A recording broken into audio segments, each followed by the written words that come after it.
Dito tayo sa pasyalan namin dito, sa malapit lang sa bahay namin. Bali naglakad-lakad lang ako, tapos yan, patambay na ulit ako sa park. Dito nadaanan ko yung isang pasyalan nila na merong mga memorable. Ito nga pala yung Riverland Vietnam Veterans. Yan. Kasi itong lugar na to, dito pinagdaosan yung World War II kung panahon. Ginawa rin nilang kampo to. Yan, veterans, mga Vietnam. Dito rin yung mga ayan, Korea, Malayan, emergency, Malaysia pala, nandito rin pala yung kampo nila noon panahon. Yan, Borneo, yan.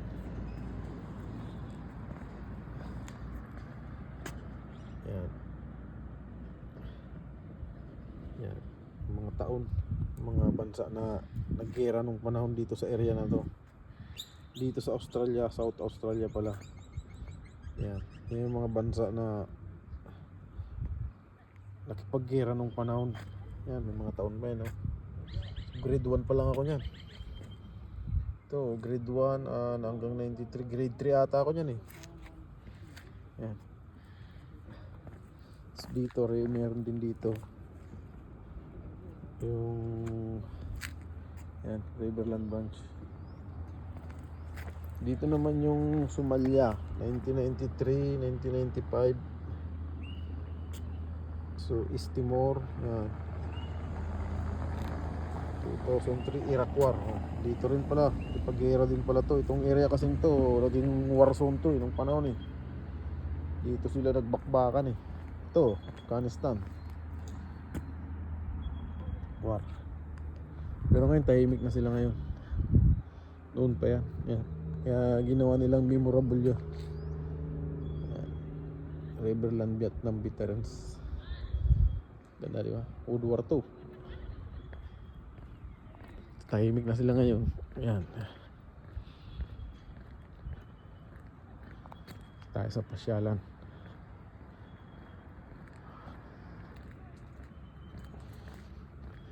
Hindi mo akalain, marami palang namatay dito sa area na to during war, World War II, mga gera nun. Pero ganun pa man, kasalukuyan ngayon, wala na. Napakatahimik na ng lugar na to. Ginawa na nilang park. Ayan, naglalaro.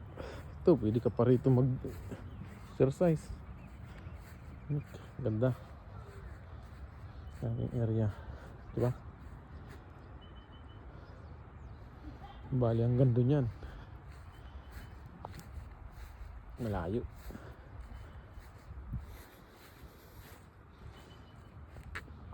Kaya pala nandito yung flag nila, yung Australia saka yung Vietnam.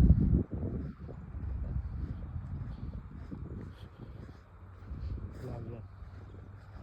Kaya pala lagi ko siya nakikita kasi naging pala to ng mga Vietnam veterans.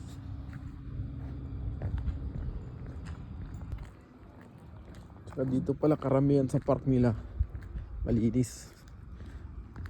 Pud sa malinis, yan. Free wifi sila. Free wifi. More on kasi sa parking nila dito kahit saan ka pumunta ng Australia, kikita mo yan sa park. Free wifi. Ayan o, lalaro lang sila. Yan, libangan nila dito. Malamig kasi ngayon eh, pero pag summer yan, may mga activities sila dito. Yan sila.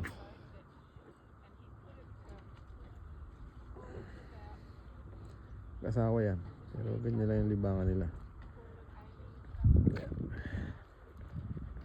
Yan. So mainit na ngayon, pero malamig pa rin yung hangin.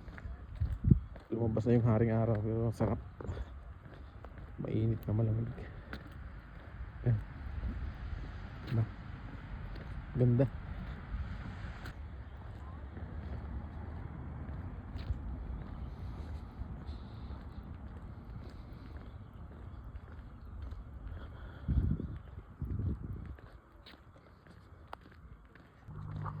Ayan yung well duck nila dito. bawal hulihin. Mga wildlife nila dito, di ka basta-basta pwede manghuli niyan. Malaya sila rito. Yan. Actually pag hapon marami yan sila eh.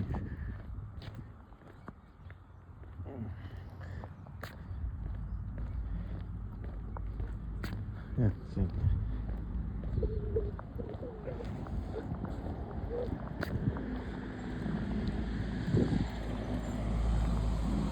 Hello, good morning.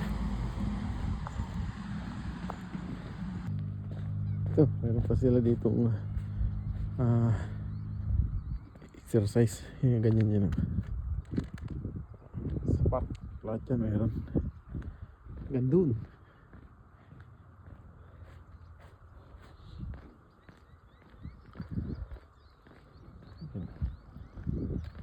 Wala ko talaga dito. Silang loob. Dito tayo. Hindi ka mamingwit dito eh. Tulay.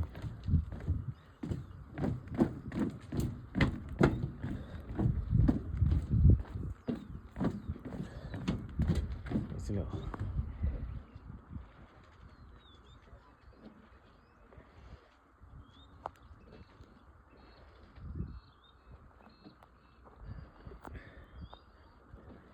Lawak ng ilog. Ganda diba? Pakatahimik lang. Iniwan ko muna yung kasama ko at tulog pa yung isa. Punta na lang daw sila, sunod sila. Eh may ibon dun.